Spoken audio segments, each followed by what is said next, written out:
Hey, good morning, everyone. Happy Tuesday morning to you, and welcome back to Morning Musings. My name is Don K. Preston. I am the president of Preterist Research Institute of Ardmore, Oklahoma, and I really appreciate you being with me. Do not forget, well, here we are, September the 9th. Pardon me. And by the way, just a couple of days away from my wife's birthday. I got to remember that. Got to remember that. Anyway, I do appreciate you being with me. We're just, the time, the calendar and the clock are marching down to September 22nd, 23rd, 24th, 2025, when we have been assured the rapture is going to take place. Stay tuned to this channel because I'll be giving a report after those dates to give kind of a report on whether or not a bunch of these videos have been taken down, and I'll follow up on that. But anyway, what I'm doing right now is we have begun an investigation of the Jewish feast days of Shemeni Atzerat. It means the 8th day. And it was the day after the last day of Sukkot, the Feast of Harvest. The Feast of Harvest was the 7-day feast in the 7th month of Israel's calendar. And on the 8th day, there was this festival, and scholars, even the Jewish scholars, the rabbis, etc., debated whether or not, okay, is this a separate, distinct feast day? Or is it a continuation? Or is it, as some of the rabbis said, is it truly the climax of Sukkot? Well, Sukkot is very explicit that Sukkot was a 7-day feast. And now on the 8th day, which is after the last day of Sukkot, you have Shemeni Atzerat. So on the one hand, I can understand, and no, I don't have a definitive answer for this. Believe you me, I've actually vacillated as I've studied the literature. I've vacillated and say, oh, well, yeah, this is actually technically a part of Sukkot. And then I turn right around and say, no, Sukkot was 7 days. Shemini Atzerat was an eighth day after the last day. So that must mean it's distinctive. Well, it was distinctive. It was distinctive in its imagery. It was distinctive in its meaning. It was distinctive in its symbolism. So what I've shared with you so far is the ancient Jewish thought on the meaning of the 8th day and Shemini Atzerat. So I want now to share with you some of the most ancient Christian commentary on the meaning of Shemeni Atzerat. Now, I'm doing this as strictly an overview. As I mentioned to you, I have 4 pages of notes here that I've gleaned from a variety of different sources, scholarly journals, scholarly PDFs, internet articles, etc. I mean, obviously, not everything that's on the internet can be trusted. Just think about the predictions of the rapture, for instance. But the sources that are cited in what I have put together are directly from the earliest of the Jewish rabbis, from the earliest of the Christians and the patristics. One of the things that is directly associated with the 8th day was, of course, the resurrection of Jesus Christ as Lord and King of Kings and Lord of Lords. That is in the very earliest of literature, including the Bible. The Bible is very clear after the Sabbath, as it began to dawn toward the first day of the week. Well, the first day of the week was the 8th day. That's the way they viewed it. And yeah, I'm going to have a study on Sabbath and whether or not it began for man in Genesis 2 or not. You'll want to be with us on this.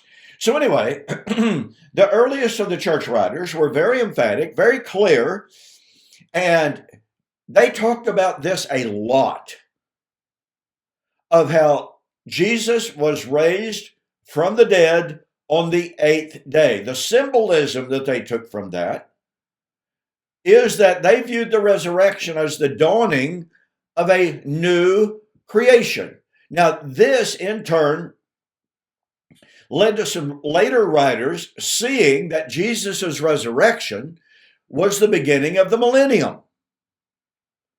That is just pregnant with meaning. But they viewed the resurrection of Jesus on the 8th day, on the first day of the week, as being incredibly, prophetically significant. They viewed it, let me reiterate this, because this is so important. They viewed this as the beginning of a new creation.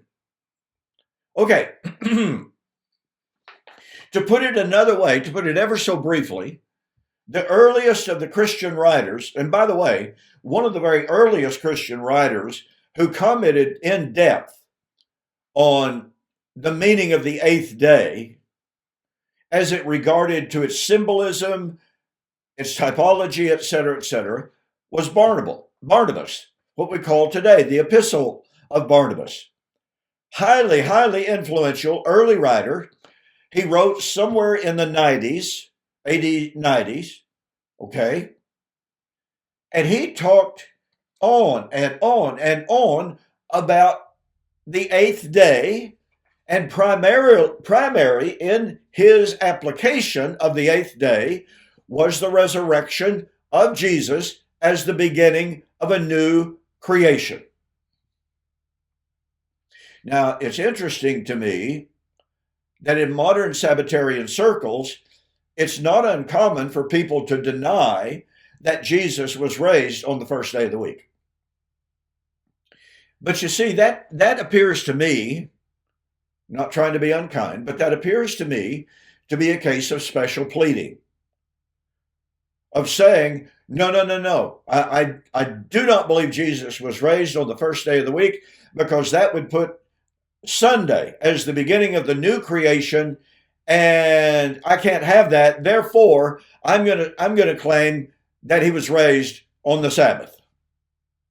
I'm going to strip the anti-Sabbatarians of their argument. That's what it strikes me as. And again, I'm not trying to be unkind, but I've dealt extensively with this issue of the Sabbath throughout my ministry years, and even before, to be honest about it. So, the 8th day, in the earliest of Christian writings, came to signify a shorthand for eternity. And obviously, once again, new creation, a new life, and the eschaton. The 8th day was viewed as absolute proof positive that the age to come had broken into, quote, this age, unquote. I tell you, it's literally stunning to me how some people calling themselves former preterists absolutely, completely, totally deny that the age to come had broken into, quote, this age, unquote. And the only reason they do that is because they know, they acknowledge, they admit that if the age to come had already begun to arrive, had broken into, quote, this age, what Paul called the present evil age, Galatians chapter 1 and verse 4, then they know that all of the blessings, all of the benefits, all of the realities of the age to come should be present now. But they don't believe they are. And so they deny that the age to come had broken into this present evil age. And yet, interestingly enough, these same individuals just absolutely love to say they stand with scholarship. Well, let me tell you something, folks, and I'll document this later. Scholarship says, and I'm talking about men such as N.T. Wright, R.T. France, his mentor, Wright's mentor, Scott McKnight, on and on. Just you name the top scholars of the day, those who have any semblance of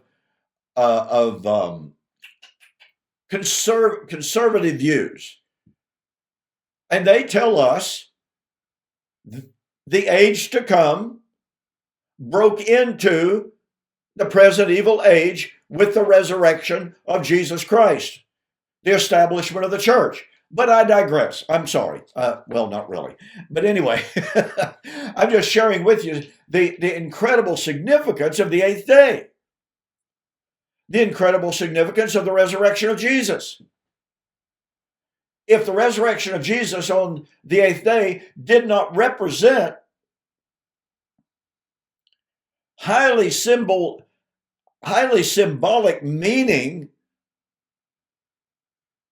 of new creation, the age to come, resurrection, then what did the eighth day symbolize? After all, it was a Sabbath.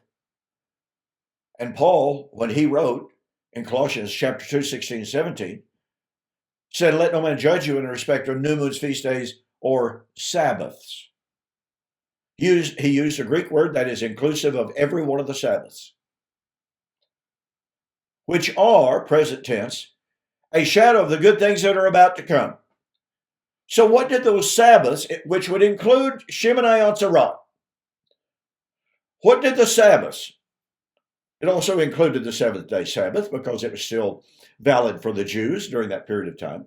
But what did the Sabbaths represent, symbolize, and foreshadow? Well, I can tell you this, there is no scholarly denial of the fact that the Sabbath anticipated, foretold, foreshadowed the eternal rest of resurrection. There is virtual unanimity on that in the scholarship.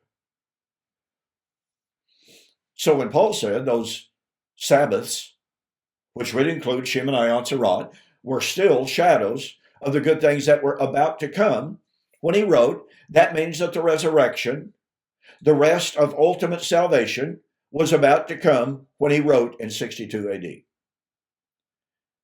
But again, I digress because I pick up on these things and they're so exciting to me that I've just got to say something about it. Okay, to continue very, very quickly. In the earliest of the church writings, the eighth day, Sunday, was a day of baptismal imagery. Listen, folks, the earliest of the Christian writers, and there is no divergence from this, they linked Sunday with Christian circumcision. Now, according to Paul, that circumcision was not a circumcision made with hands, but it was a circumcision made of the circumcision of the heart, a circumcision not made with hands. By being buried with him by baptism, wherein also, Paul said, we were raised with him through faith in the operation of God. In other words, Paul's saying baptism didn't have any merit on its own. It only had merit, meaning, and significance because of faith in the resurrection of Christ. That doesn't mean that baptism wasn't important. That doesn't mean that it was not related to Christian circumcision. In some ways, it's the antithesis of it, but I won't go into that right now. But the point of fact is, the earliest church, the very earliest church, and it wasn't until the second, third, and fourth centuries until any of this imagery began to be denied.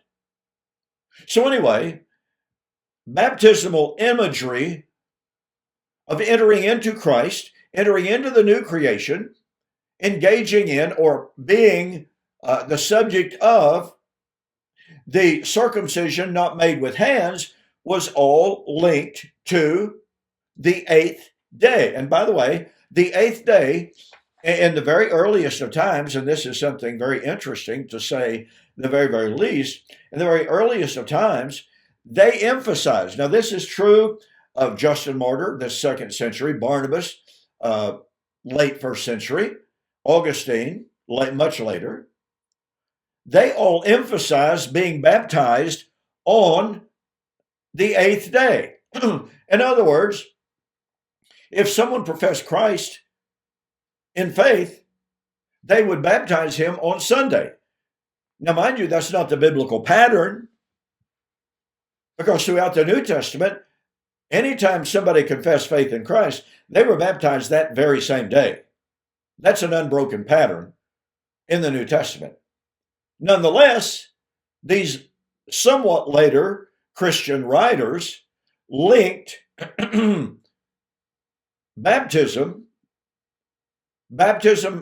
circumcision of the heart, and they baptized on Sundays. That's when they wanted to baptize. Do you see some of the significance of Shemeni Atzerat? That is the eighth day, as it was understood even in the earliest of times. Now, look, folks, I've just touched the hem of the garment. I'm out of time for today.